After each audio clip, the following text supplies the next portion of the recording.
out of it. It's actually pretty ridiculous, and he's ranked on the NA leaderboard too.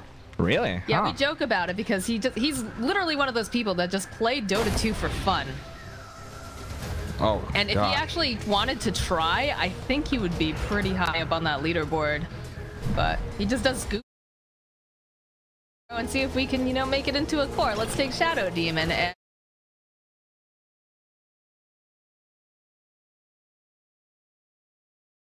saying, oh, Matthew.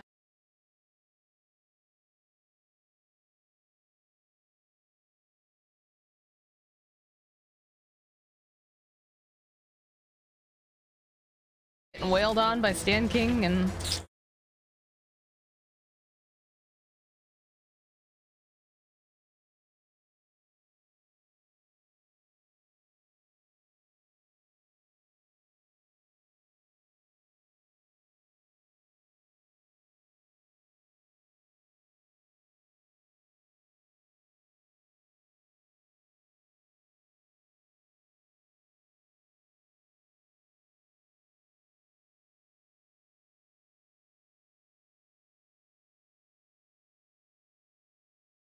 so he'll provide the support when needed, but he can also, you know, go farm up a camp or two, try to pull the lanes. Do his own thing, and then when they call him up,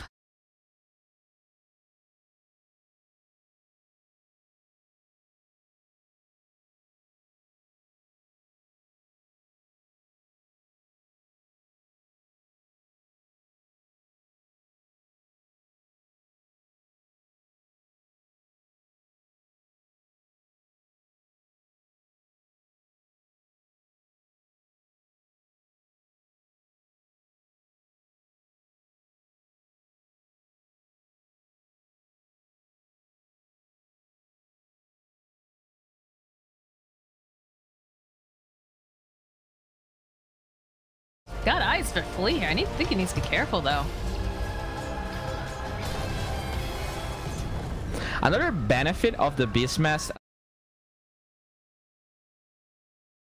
has decent base damage, but Lone Druid is the king of denies. So I like that they have this hero versus Morphling because it denies a lot of gold against the Morphling. Yes, you're sharing experience, but you're taking gold out of Morphling, and the way he enables himself is with gold. You want to get the Lincolns, you want to get the Ethereal Blade. So that's pretty nice. 79 already on the Lone Druid. The more you can hold down Kotaro here, the better off you're gonna be. But I mean, the lane's going kind of interesting, right? You've got the Night Stalker Eye lane, which is super strong, and they've really been putting the pressure down here onto Laposa. Actually, Laposa's sitting at a little over 100 health. Look at Matthew uses that overcharge. They really want to grab him. Axes get thrown out, but look at it. They're not ready to give up. They have the Thunder Guts around. Matthew taking a decent amount of damage. He's got those spirits though. An infamous old Stinger. They might die. Breaking up the kills here. Yeah, they're definitely gonna go for it. Are you kidding me? Although Io actually taking the damage on the tower. Oh, that's a little scary. Laposa will TP. A little bit more time. There's gonna be the the TP coming out. No, they take down Matthew's Stinger. He still really wants this kill. Stan King's so low. He manages to get it. And now I'm not sure he makes it out of here alive. Not with Laposa. Not with that last tower shot coming in. He's sitting at 10 hit points. Oh my God! Look at the speed on this race car.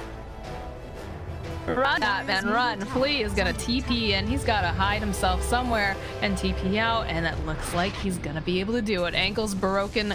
Consider yourself juked. And that forces a TP. That's actually pretty huge. It looks like Dota Titan's gonna try to set up mid. He has 2 points in Stomp.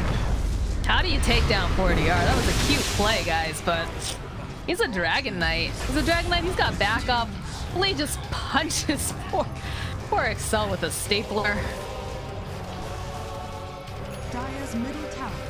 Alright, so what is Flea gonna build on this other Titan? A Midas, a Rapier? Whatever. I know, I was about to say, you know, you could go for the first item, Radiance at this point, you know, the way that Flea plays his heroes. This guy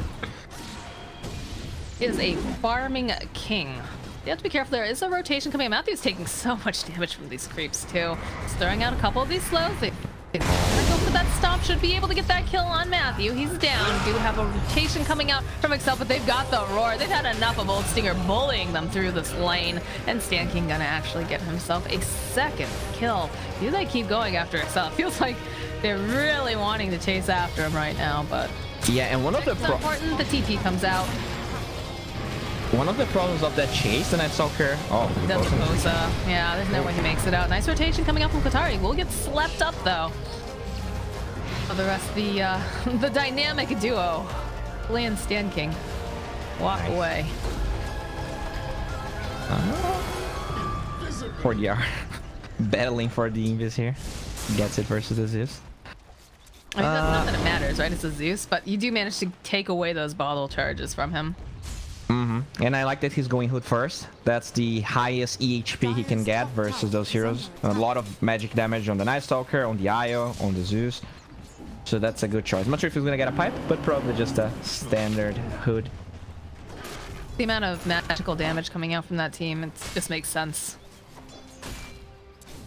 To pick it up. I'm sure we'll see a Glimmer Cape picked up on Stan King eventually. The Helm of the Dominator completed on Costabile. I'm not sure if he's going Radiance. I'm actually curious whether this is a Radiance game, whether he's going for the Dragonlance. Oh, mid lane there. Yeah, they've got their eyes over on Pepita. In comes Matthew, though. He's going to be able to heal him up. Trying to get the slow out over onto Fleet. They can get this kill. That'd probably be very nice. He's still alive, though. He needs a little bit more damage, and they're turning their attention. They've got that Fatal Bonds online, but they don't do enough damage. Oh, there it is. There's that HUD that's completed. There'll be no kills for Matthew and Pepita in this mid lane right now. Bottom lane looks like Kotaro sitting pretty low himself. Has to be careful. That Splinter Blast doing a decent chunk of damage. Excel trying to keep him alive with that Shadow Word. There he is, Winter's Curse. I need to be careful here. Oh, and Infamous. And Morphling. He can kill anyone if they Winter's Curse someone close to the Morphling. So that's very scary.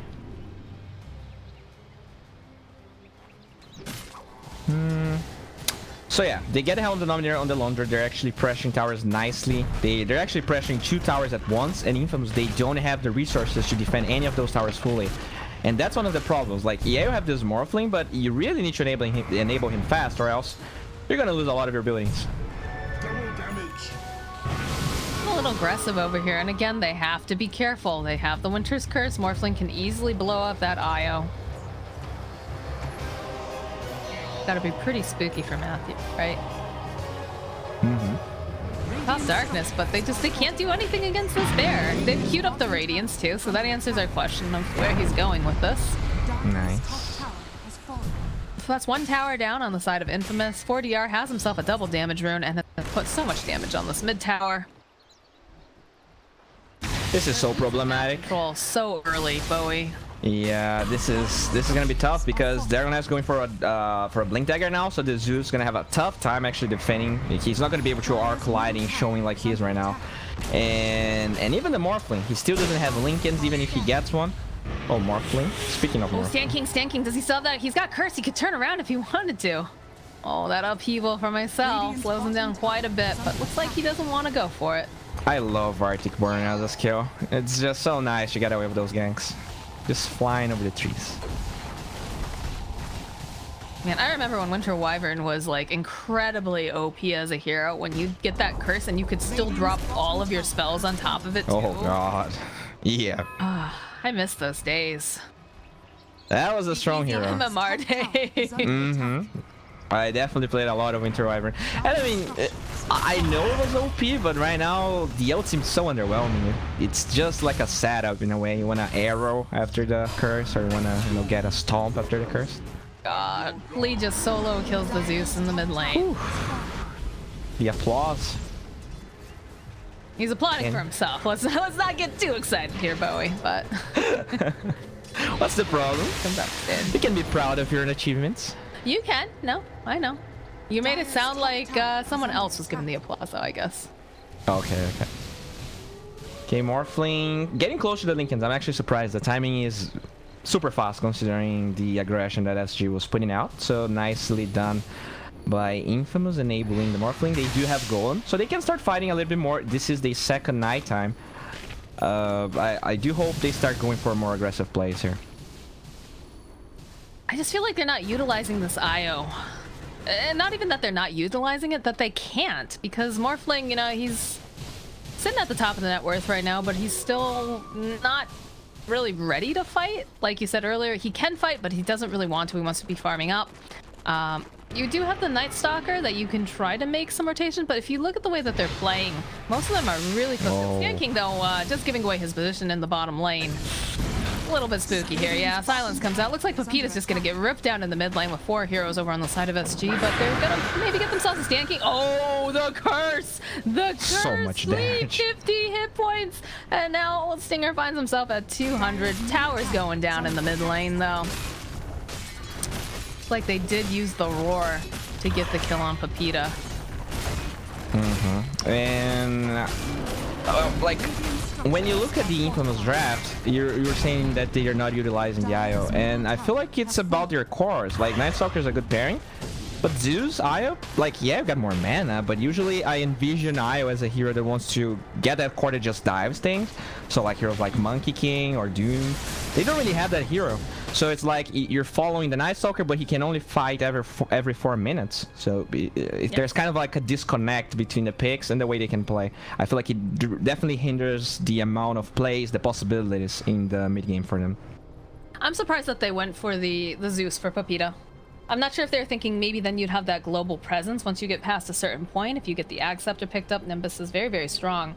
But yeah. Again, looking at the way that SG drafted, I don't know. In my mind, whenever you see like a Beastmaster and a DK, you know that they're not going to give you any. They're going to be just, okay, they're going to DC for a second. Hopefully they come back. Fingers crossed here.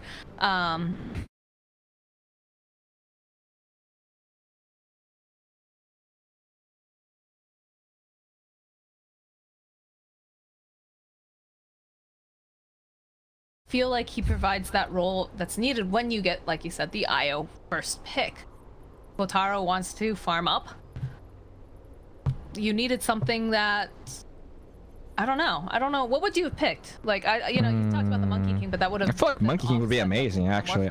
I feel like Monkey King is a great lane. Like Monkey King is good versus any melee heroes, and he can fight without items. I feel like he's a pretty low key strong hero right now. I guess it was Thompson playing. He was actually playing Monkey King versus OD. That's not a matchup you ever think about, but he was destroying an OD in the mid lane. I was casting Heimamar Pubs today, and I just saw that matchup, and I feel like there's a lot of matchups where Monkey King excels in the mid lane specifically. So not sure if Infamous likes the hero. Maybe they didn't even think about it. But yeah, I feel like Zeus. There's 2 mistakes. I feel like Zeus. It's not a mistake, but maybe an oversight.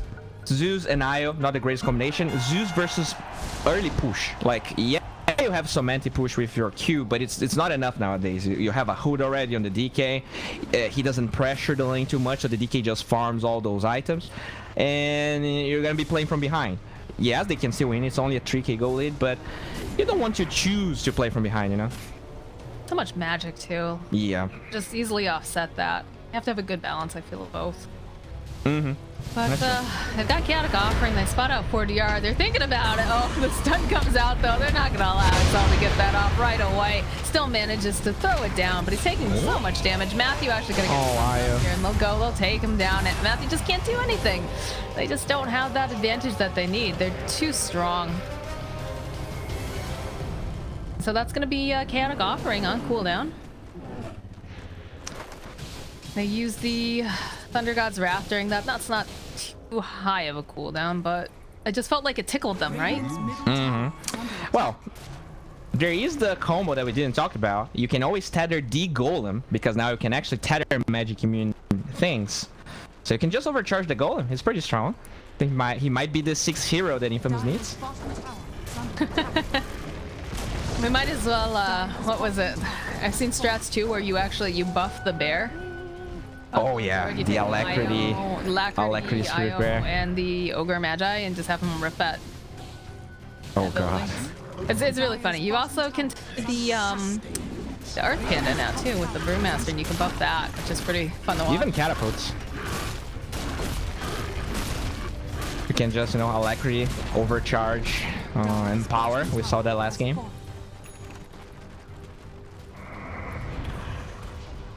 Radiant's top tower is under attack.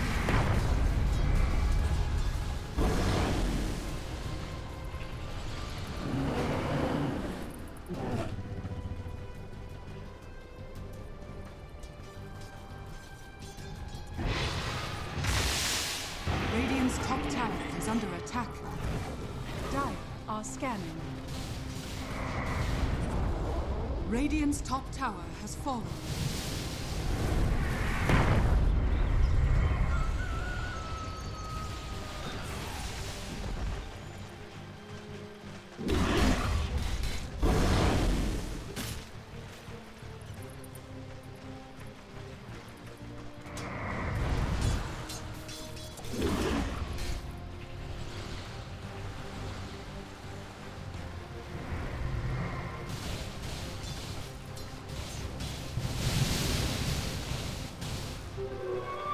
Invisibility.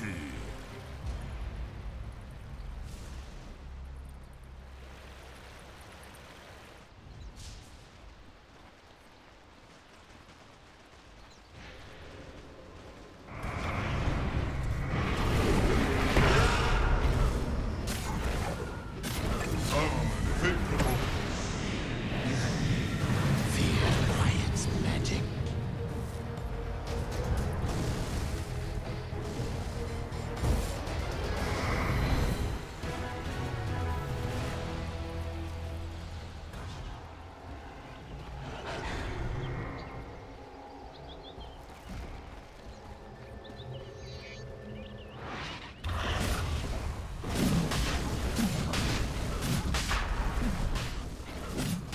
Dire's middle tower is under attack.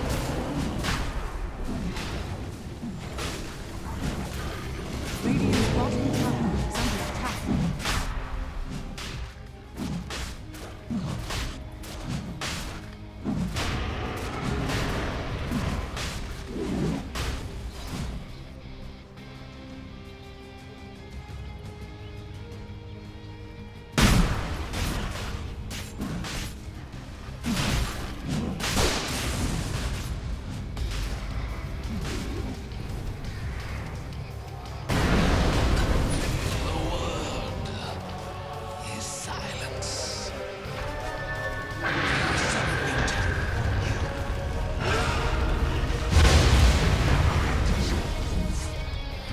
Beastmaster thanks you.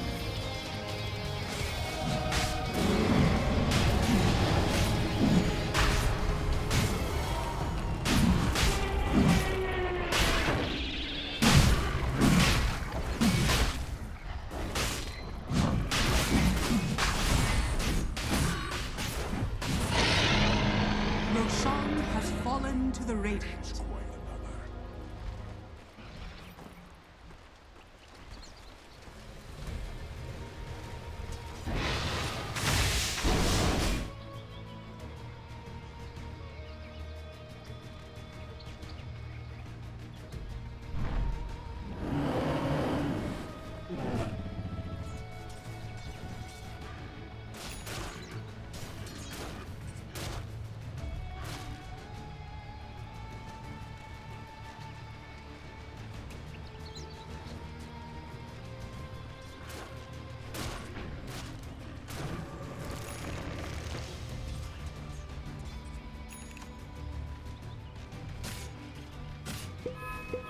Thanks.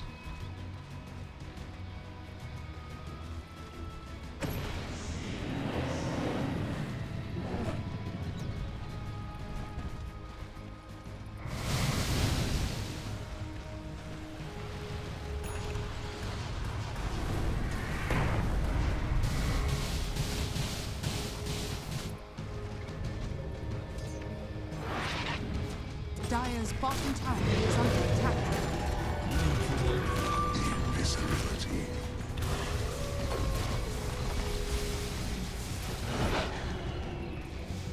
Radiant's middle tower is under attack. Dire's structures are fortified.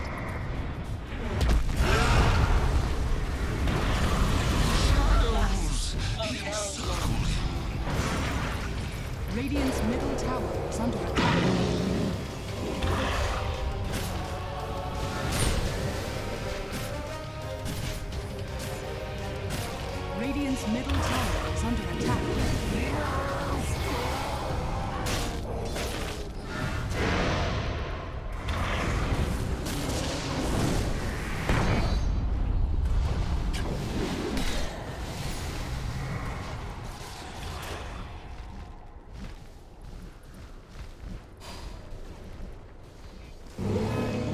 Dire's bottom shrine is under attack.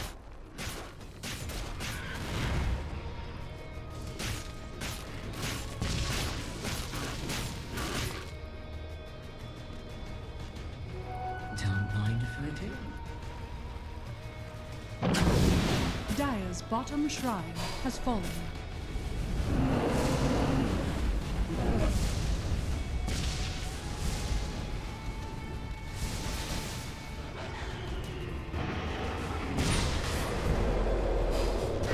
Radiant's middle tower is under attack. I drain away. A sheath one blade, and a scabbard with thanks. Radiant's middle tower is under attack.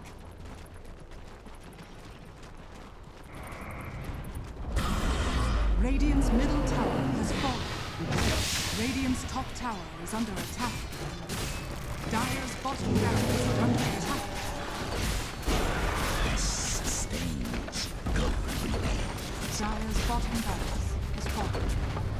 Dire's bottom barracks has fallen. Radiant's top tower is under attack. Dire's middle tower is under attack.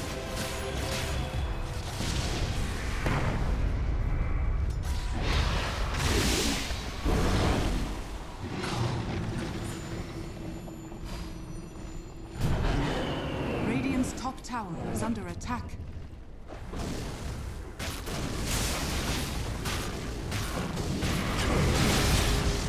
Dire's middle tower has fallen.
Gold for my forge.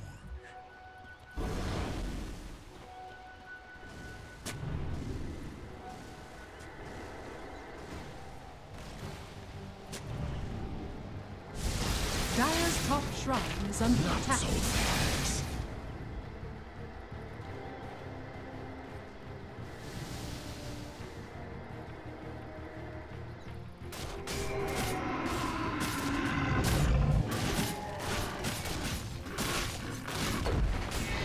Dire's top shrine has fallen.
Radiant are scanning.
Dire are scanning.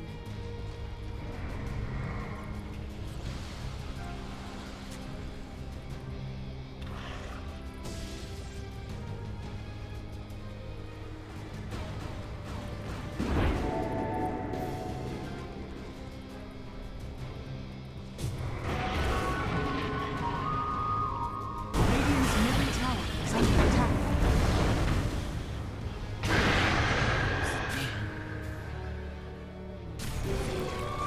Versatility.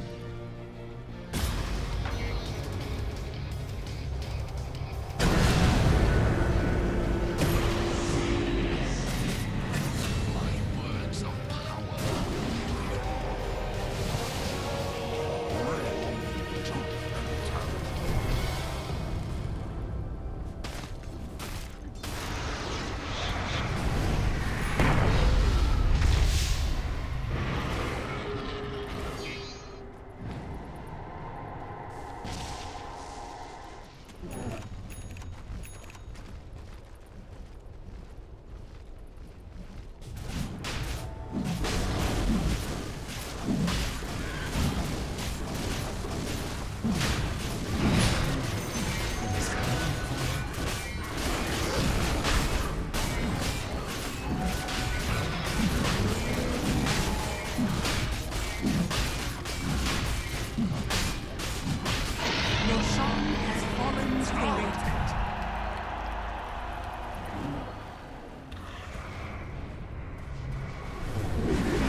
Our